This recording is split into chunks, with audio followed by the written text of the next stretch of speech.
একদম রেস্টুরেন্টের মতো চিকেন রোল খেতে গেলে এই প্রসেসটা বন্ধুরা অ্যাপ্লাই করো।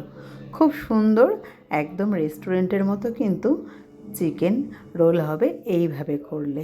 প্রথমে চিকেনটাকে একটু ছোটো ছোটো করে পিস করে কেটে নিতে হবে, তারপরে ওটাকে কিন্তু ভালো করে ধুয়ে একটা বোলের মধ্যে নিয়ে নিতে হবে।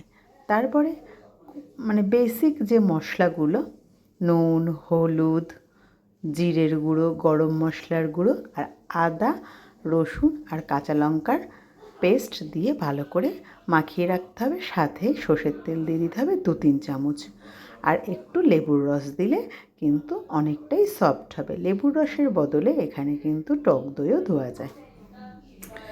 তারপরে ফ্রাই প্যানে আরও 2 চামচ মতো তেল গরম করে নিয়ে তেলের মধ্যে চিকেনগুলোকে দিয়ে দিতে হবে।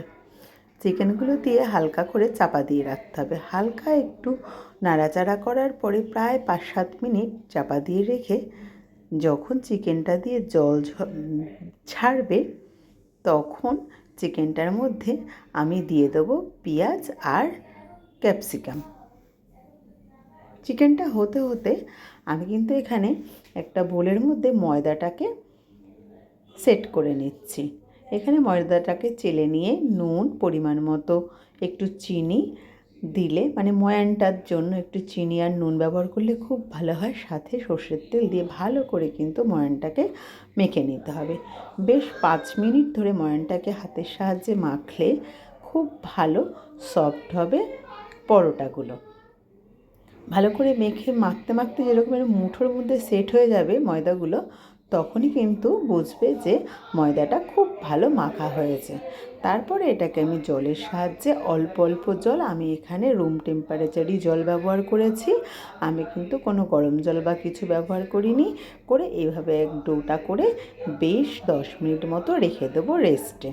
আর এদিকে চিকেনটা কিন্তু হচ্ছে, চিকেনটার একটুখানি জল বেরিয়ে গেলে এর মধ্যে আমি পেঁয়াজ আর ক্যাপসিকামটা দিয়ে দিলাম, দিয়ে আবার একটু নাড়াচাড়া করে আবার কিন্তু চাপা দিয়ে রাখবো। বাচ্চারা তো সবসময় বায়না করে রোল খেবে, বাইরের ফাস্টফুড খেতে বাচ্চারা খুব পছন্দ করে। তো তার জন্য কিন্তু বাইরের খাবারটা ওদের সব সময় দেওয়া উচিত না। এইভাবে কিন্তু বাড়িতে বানিয়ে দিলে ওরাও খুব খুশি হয় আর জিনিসটাও কিন্তু হেলদি হয়। নামানোর আগের মুহূর্তে ঠিক একটু সোয়া সস দিয়ে দেব, তাহলে গন্ধটা খুব ভালো আসবে তার জন্য। এবার আমি ময়দাটা আর একটা করে বড় বড় করে গুটি লেচি করে নিয়েছি, যেটাকে ডো বলি আমরা। এবার ভালো করে গোল করে একটা বড় পরোটার মতো বেলে এটাকে আবার ঘুরিয়ে ঘুরিয়ে আমি কিন্তু গোল করব। ঠিক এইভাবে ঘুরিয়ে ঘুরিয়ে গোল করব। এই প্রসেসটা যে যেভাবে করে করতে পারে, তো এটা খুব সহজে হয়ে যায়, তার জন্য কিন্তু আমি এভাবেই করি। আর তারপরে এইভাবে ঘুরিয়ে ঘুরিয়ে এটাকে কিন্তু এবার আমি তেল দিয়ে বেলবো। বেশ কিছুক্ষণ কিন্তু এটাও করে রাখলে খুব ভালো হয়, কিন্তু আমার হাতে একদমই টাইম ছিল না, সেই জন্য আমি আর এই ময়দাটাকে গোল করে রাখতে পারিনি, ডোটাকে গোল করে রাখতে পারিনি। সাথে সাথেই কিন্তু এরকম বড় করে এই গোল রুটির মতো বেলে নিয়েছি। আর এদিকে কিন্তু আমি চাটু বসিয়ে দিয়েছিলাম গ্যাসের উপর, গরম হলেই কিন্তু আমি পরোটাটা দিয়ে দিয়েছি। পরোটাটা এভাবে ছেঁকে নিয়েছি, তারপরে অল্প অল্প করে তেল দিয়ে পরোটাটাকে ভেজে নিয়েছি। এপিট ওপিট করে ভালো করে পরোটাটা নেড়ে চেড়ে ভেজেছি।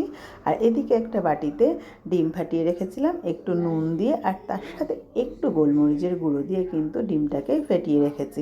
পরোটাটা নাবিয়ে চাটুর মধ্যে আরেকটু তেল দিয়ে তার মধ্যে আমি ডিমটাকে দিয়ে দিলাম। ডিমটা দেওয়ার পরেই কিন্তু পরোটাটা চেপে চেপে ডিমটা চারদিকে ঘুরিয়ে দেব, তাহলে বেশ চারদিকে লেগে যাবে। কিন্তু পরোটাটা যেহেতু বড় হয় তার জন্য ডিমটা কিন্তু খুব ভালো করে চারদিকে লাগে না, না লাগলেও কিন্তু এভাবে এতটাই লাগে। এবার কিন্তু ভালো করে উল্টে পাল্টে নামিয়ে নেব পরোটাটা।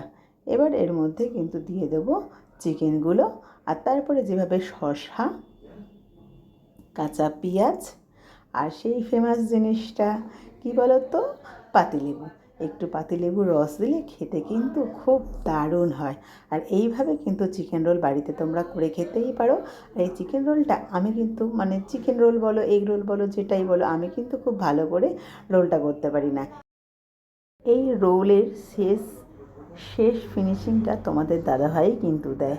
ভেতরের পুরটা তোমার দাদাভাই পরপরই, যদি ডিম দিয়ে করি তো ডিমের, আর যদি আজকে চিকেন দিয়ে করেছিলাম তো ভেতরে চিকেন দিয়ে, তারপরে পরপরই শসা, পেঁয়াজ, আর যেটা সবথেকে মানে গুরুত্বপূর্ণ জিনিস সেটা হলো পাতিলেবু। পাতিলেবু দিলে কিন্তু খুব দারুণ একটা টেস্ট হয়, সাথে বিট নুন। আর এখানে আমি কিন্তু কুচানো লঙ্কা একদমই ব্যবহার করিনি, পুকুসোনার ঝাল লাগবে বলে। তো তোমরা লঙ্কাটা অতি অবশ্যই ব্যবহার করবে। আর আমার চিকেন রোলটা কেমন হয়েছে অতি অবশ্যই জানাবে বন্ধুরা। রেসিপিটা তোমাদের ভালো লাগলে অতি অবশ্যই ট্রাই করো। চলো টাটা।